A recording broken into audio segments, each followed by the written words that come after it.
Mathias Mpuga yavudde n'agamba mu Kyagulanyi yabadde ashootinga documentary Kawempe ebyokuwamba abantu bannamawulire kukubwa abadde Masaka n'agamba byabadde mu Kawempe Kyagulanyi yadde ashootinga documentary. Kakati Mathias Mpuga naye obwongo bubulako. Lwaki bubulako? Ekitegeeza tewabaddewo serious kulonda.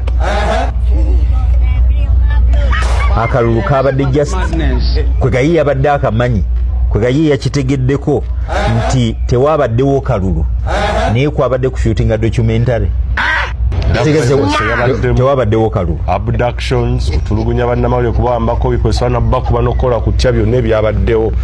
It was just a documentary nti Bobi Wine yadde ashootinga documentary ye. Kati kyagamba ti Bobi ye yaleese okutulugunya abantu. Yagambye state etulugunya abantu. Mpuga ndowooza simanyi ni ate musajja muyuvu. Ekyokubiri si munnamateeka. Ekyokusatu parliamentarian. Ekyokuna yali kulida opposition.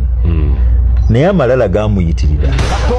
Bwalemwa ye ayagala abeeko kyayogera ne bw'aba talina kyakwogera.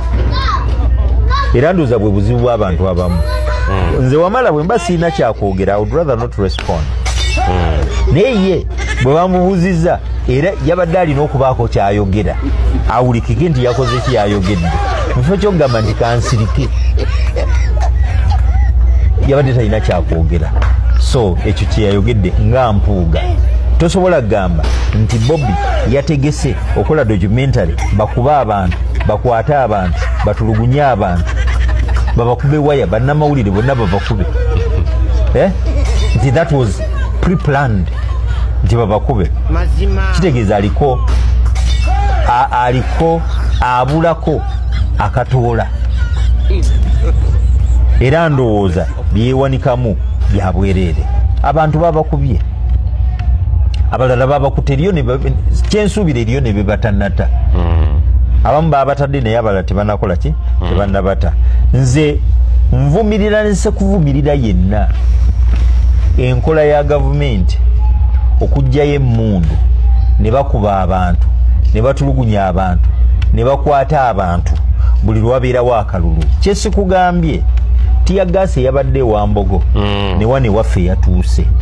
Era yatuyisizza bubi nnyo. Twabadde wano eri tetwabaddeyo. Yes. Ne tiyagase gwe baakubye Wambogo ku muzikiti yatuuse wano. Katatula ababaddewo. Kitegeeza nti batutulugunya buli lwabeerawo akalulu. Kati lwaki tulonda? Jukira mu 2011 2021 bakuba essasi ne liyita mu bbaati ne ligwa ku buliri bwange.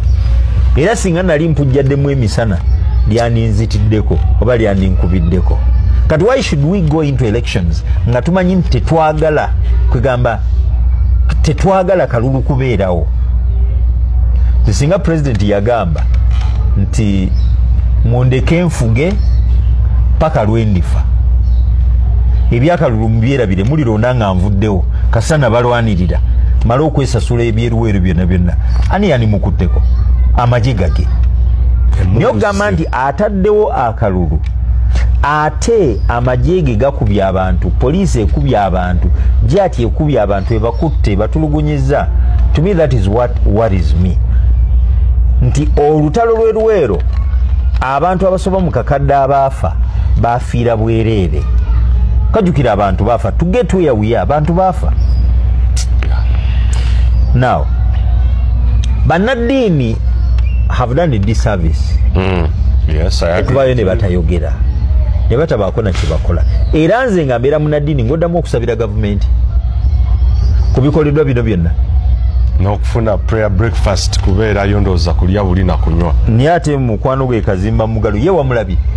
Nalabye ebifaananyi ssebo yagenze Kasese nga yagendedde mu helicopter y'amagye.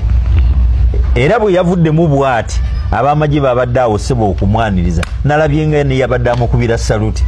Nimbuuza nti ate Kazimba eyo yatuukayo ddi? Kakati challenge eriwo nti bannaddiini obulamu butambula nga bwe yabubala Kazimba. Abandi badde bakkakkanya ku bintu. kati they are bedfellows with the state. Yes. They all live in utopia, that imaginary world where omutali kubonaabona. Kazimba yandibadde omutuufu mubajje ani Serwadda ne timu ya akulira abalokole Moses Odongo, then akulira abadventisti, then akulira abakatuliki be bandibadde abatuufu okuva bane. Government emundu ziddeyo abantu bebakuba mulimu abantu baffe nyate kyewuunyisa ebisibo bya mirundi egi birwaninga concurrently naye abasiraamu nabo ne babeera mu kkuba n'abakatuliki ne beetaba mu miggo n'abaanglican ne beetaba mu miggo kubanga abo bonna abaakubye balina eddiini ze basoma n'abaakubiddwa balina enzikiriza mu bakola ki tuli wakati mu kisibo bino byonna bigenda mu maaso wakati mu bisibo tiyagasi yakubiddwa wali ku muzikiti w'Uwambogo mu kisibo okiraba era nga abantu abawunyuka emisinde mulimu abasiraamu abakuba bebakuba kyensubira n'abakuba babaddemu eddiini zonna kati bannaddiini bwe mutagatta ddoboozi lyammwe ne mugaba bannange it is too much, enough is enough, tetukyaddayo baboycottinga emikolo gya gavumenti gyonna tetukyaddayo genda mu State House, tetukyaddayo genda kololo, tetukyaddayo genda ku mikolo gya ggwanga.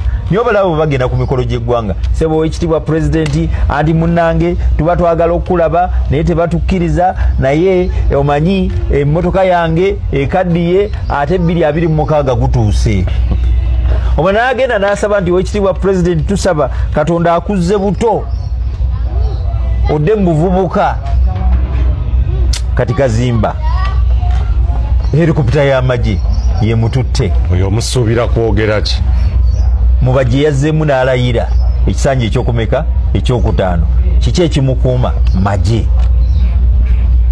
What do you really expect? Impunity ani agenda ogigambako ate ng'ebyawandiikibwa biri very clear. Qur'ani ekakatako omuyisiraamu okuyimirira okulwanirira abatalina ddoboozi. Bayibuli ekakata ku Christian